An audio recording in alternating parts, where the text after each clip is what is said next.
Hello fellow Tolkien fans, welcome to the second episode of LOTR Explained. Before we dive into today's explanation, I have a few notes from our last episode. LOTR Explained, the Nazgul, was well received by many, but as some pointed out, I made mistakes and must admit the production was quite basic and indolent on my part. I was very lazy in the pronunciation of some characters and other things which I was informed about.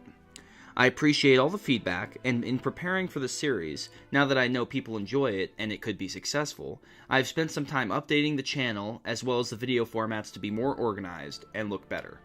I purchased a new microphone, so I don't sound quite as terrible. Before we begin, I'd also like to explain the purpose of this channel and what I aim to cover.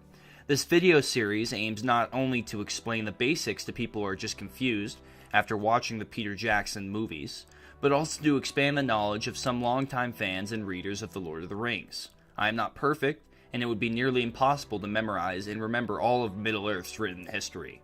However, I will do my best to be accurate and provide good information from here on out. Without further ado, let's get right into today's episode.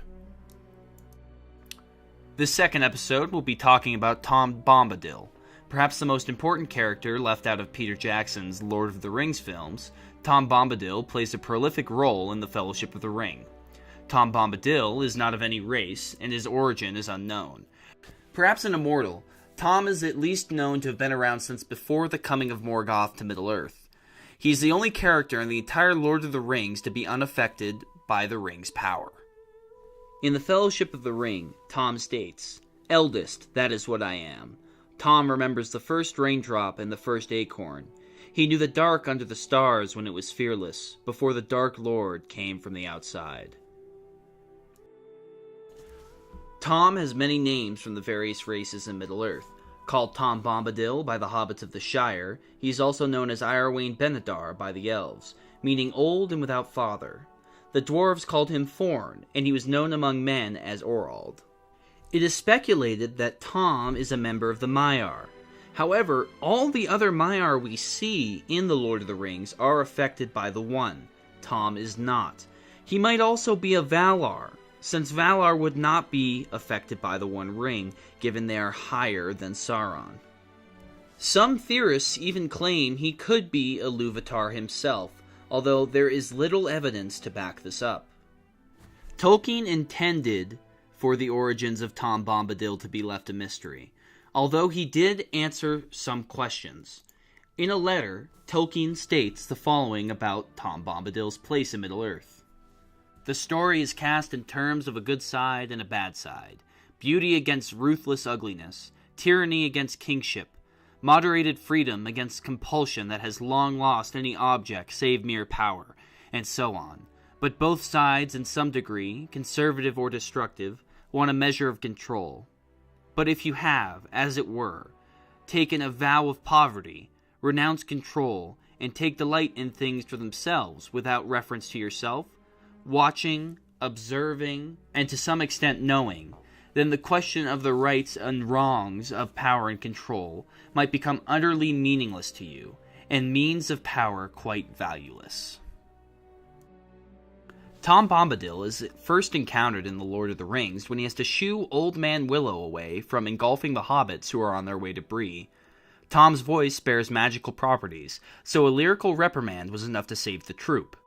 Tom lives in the Old Forest, which is the remnants of a vast forest that covered the lands before the hobbits arrived on the scene, and was one of the few forests, along with Fangorn, in which the elves taught trees language and woke them. Tom Bombadil was in the Old Forest even before the elves awoke in it. His wife was Goldberry, a woman who is described as incredibly beautiful, and whose race and origins, like Tom's, are unknown. She frequently is referred to as the River Woman's daughter. After saving Frodo and his friends, Tom houses them, where they discuss much about the world and Frodo's impending journey. After the company leaves his house, they find themselves captured by the Whites from the Barrow Downs. Tom again rescues the hobbits from their peril, and sends them on their way with ponies to complete their quest to Bree. Tom Bombadil is one of the most powerful and mysterious beings in Tolkien's universe. He is both wise and merry, and is quite a fascinating character to read about and discuss. I hope you guys enjoyed this video. If you have any suggestions, please leave them down in the comments below. If you did enjoy it, please feel free to like and subscribe. Hey doll, merry doll, ring-a-dong-dillo, ring-a-dong, hop along, fell the willow. Tom Bom, jolly Tom, Tom Bombadillo.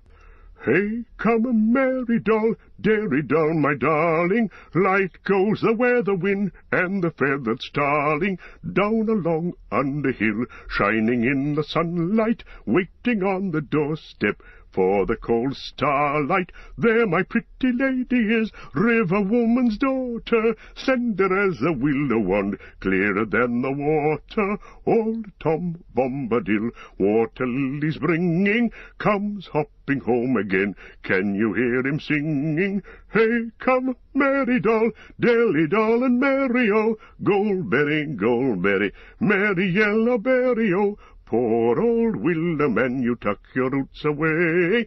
Tom's in a hurry now, evening will follow day. Tom's going home again, water lilies bringing.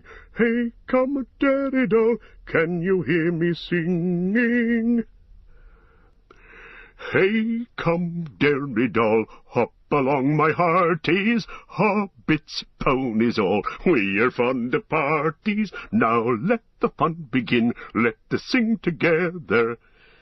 Now let the song begin, let us sing together, of sun, stars, moon and mist, rain and cloudy weather, light on the budding leaf, dew on the feather, wind on the open hill, bells on the heather, reeds by the shady pool, lilies on the water, old Tom Bombadil and the river daughter.